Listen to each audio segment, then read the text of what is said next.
Louis Vuitton के competitor brand जैसे Tiffany हो गया, बुल्गारिया हो गया, इनको खरीदा। इससे ना सिर्फ उनकी मोनोपोली बनी बल्कि लग्जरी इंडस्ट्री में उनका कंट्रोल और ज्यादा स्ट्रांग हो गया। इन सारी हरकतों की वजह से एलवी के जो कॉम्पिटिटर हैं इनसे परेशान रहते हैं। एक अमेरिकन ब्रांड है कोच, इसने तो जापान के फेयर ट्रेड कमीशन में कंप्लेन कर दी थी कि एलवी जापान के डिपार्टमेंटल स्टोर को धमकी दे के आया है कि अगर कोच के प्रोडक्ट प्रमोट करोगे तो हम अपना स्टोर यहां से बंद करके चले जाएंगे। एलवी जो है वो अपने ब्रांड को लेके बहुत ज्यादा सेंसिटिव है और मनमानी भी करता है। इन्होंने हर रीजन में 50 से 100 लीगल प्रोफेशनल रखे हैं, जिसमें लॉयर्स, पैरालीगल्स और सपोर्ट स्टाफ की टीम है, जिनकी फुल टाइम जॉब होती है कि कोई एलवी के ब्रांड को गलत तरीके से ना यूज कर ले। एक बार तो एलवी ने गूगल के ऊपर ही केस कर दिया था, क्योंकि कुछ वेबसाइट जो फेक एलवी के बैग्स बेचती थी वो गूगल पे सर्च करने पे स्पॉन्सर वाले सेक्शन में बहुत ऊपर सर्च पे आ जा रही थी। तो शुरू में तो पेरिस रीजनल कोर्ट ने गूगल को गिल्टी बता दिया था, लेकिन फिर गूगल ने यूरोपियन कोर्ट ऑफ जस्टिस में अपील किया, तब जाके गूगल बचा। ऐसे ही ब्रिटनी स्पीयर का एक म्यूजिक वीडियो था डू समथिंग, उसमें वो जो कार चला रही थी उस कार का जो डैशबोर्ड था उसके ऊपर जो डिजाइन बना हुआ था वो एलवी के चेरी ब्लॉसम डिजाइन से मिलता जुलता था। एलवी ने इसको लेके केस कर दिया, जिसकी वजह से सोनी बीजीएम, एमटीवी से इस गाने की ब्रॉडकास्टिंग तक रोक दी गई थी और 80,000 यूरो तक का फाइन लगा था। हैंगओवर मूवी सीरीज के जो सेकंड पार्ट था उसमें कैरेक्टर कहता है be careful, that is Louis Vuitton. Louis Vuitton नहीं बल्कि लुइस विटॉन कहता है। इस चीज के लिए भी इनके ऊपर केस ठोक दिया था इन्होंने। इन सारी चीजों से लेके चाइना की जो गवर्नमेंट है वो सबसे ज्यादा एलवी से परेशान रहती है। चाइना के अंदर एलवी का काफी बड़ा मार्केट है, ऑलमोस्ट 40% मार्केट है। एलवी जो सारी चीजें करता है चाइना इसको एक थ्रेट की तरह देखता है और इसके लिए चाइना ने कई सारी चीजें भी की हैं। जैसे चाइना के अंदर इन्होंने एक लग्जरी शेमिंग मेथड यूज किया है। इसमें जो लग्जरी ब्रांड जो यूज करते हैं उनको पब्लिकली शेम किया जाता है। सुनने में बहुत ही हल्की चीज लग रही है, लेकिन इसका एक्चुअल में इंपैक्ट पड़ा। एलवी की जो सेल्स थी वो कम हो गई थी इसके बाद। एलवी जिस भी कंट्री में बिजनेस करने जाता वहां पे अपने इन्फ्लुएंस का यूज करके पॉलिटिशियंस से अपने कम्युनिकेशन स्टार्ट कर देता है। जैसे जब एलवी इंडिया के अंदर आया तो पहले इंडिया के अंदर ये था कि जो भी फॉरेन ब्रांड इंडिया में आएंगे तो उनको अपने रिटेल बिजनेस की सिर्फ 51% ओनरशिप ही मिलेगी, 49% इंडियन पार्टनर्स का होना जरूरी है।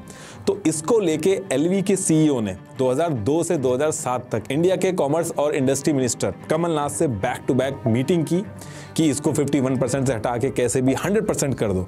और फिर 2011 में जाके ये रूल आया कि सिंगल ब्रांड रिटेल जैसे एलवी है इसमें फॉरेन कंपनी चाहे तो 100% ओनरशिप रख सकती है। और एलवी ये जो अपनी यूनिक रॉयल्टी की स्टोरी जो अपनी एलीट कस्टमर को सेल करता है इसको भी बीच बीच में झटका लगता रहता है। और सबसे बड़ा झटका इसको लगा था जब गार्जियन ने एक रिपोर्ट पब्लिश कर दी थी। गार्जियन ने कहा कि बर्नार्ड जो है ये लुई विटॉन को एक हेरिटेज लग्जरी ब्रांड बोल के मार्केट में लोगों को बेवकूफ बना रहे हैं, क्योंकि रियलिटी ये है कि इनका ज्यादातर काम जो है वो आउटसोर्सिंग और मास प्रोडक्शन का है, जो कि अपने एडवर्टीजमेंट में नहीं दिखाते हैं। एक्चुअली होता क्या है कि अगर किसी कंपनी को अपने प्रोडक्ट पे लिखना है कि मेड इन फ्रांस, तो जो लास्ट स्टेप है उस प्रोडक्ट को बनाने का वो फ्रांस में होना चाहिए, तभी वो लिख सकता है। तो गार्जियन का कहना है कि ये वैसे तो अपना सारा का सारा काम जो है वो पैसा देके चीप लेबर से रोमानिया वगैरह से करा लेते हैं, और जो लास्ट टच होता है जो बहुत ही बेसिक होता है उसको फ्रांस और इटली में दिखा के उस पर made in Italy, made in France दिखा देते हैं और झूठ बोलते हैं कि ये सब इन हाउस है इनका। यहां तक कि ऐसे भी एलिगेशन एलवी के ऊपर लगे हैं कि ये जो बोलते हैं कि हम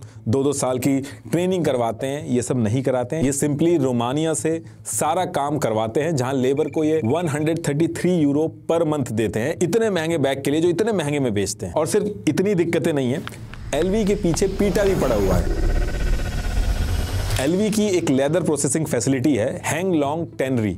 यहाँ पे पीटा ने इन्वेस्टिगेट किया और कहा कि एलवी जो प्रोडक्ट में पाइथन, क्रोकोडाइल और स्नेक्स की जो स्किन यूज कर रहा है उसके लिए एनिमल को जरूरत से ज्यादा गलत ट्रीट किया जा रहा है और कुछ छोटे छोटे एडवांटेज के लिए जिंदा जो क्रोकोडाइल हैं उनकी स्किन निकाल रहे हैं। ऑस्ट्रिच जो है उसको इलेक्ट्रिक शॉक दे रहे हैं। और जब बहुत दिन तक पीटा इनके पीछे लगा रहा और काफी दिनों तक एक्शन नहीं हुआ तो इसको लेके पीटा ने क्या किया, लुई विटॉन के शेयर्स खरीद लिए ताकि पीटा को एलवी की जो शेयर होल्डिंग मीटिंग होती है उसमें जाने का मौका मिले। और फिर पीटा ने शेयर खरीदे और पीटा के लोग उस मीटिंग में गए और बहुत जम के प्रोटेस्ट किया। बात इतनी बढ़ गई कि पुलिस को आके इनको हटाना पड़ा और पूरे वर्ल्ड में न्यूज बनी। और यही पीटा चाहता था। पीटा अपनी वेबसाइट पे भी ये सारी वीडियोस डाल के इनके अगेंस्ट में लिखता रहता है। अभी भी अगर आप सर्च करोगे इनकी वेबसाइट पे जाओगे तो वो जो वीडियो है जिसमें ये सब काटा वगैरह जा रहा है ये सब ये लोग अपलोड करते हैं, आपको मिल जाएगा। तो ये सारे इश्यूज भी हैं एलवी के साथ जिनको लेके एलवी बहुत ज्यादा न्यूज में रहता है। लेकिन अब बात यह है कि कितने भी इशू हुए हों एलवी के साथ, लेकिन इन सब चीजों के बाद भी बर्नार्ड जो हैं वो एलवी को डे बाय डे ऊपर लेके जा रहे हैं। अलग अलग स्ट्रेटेजी लगा के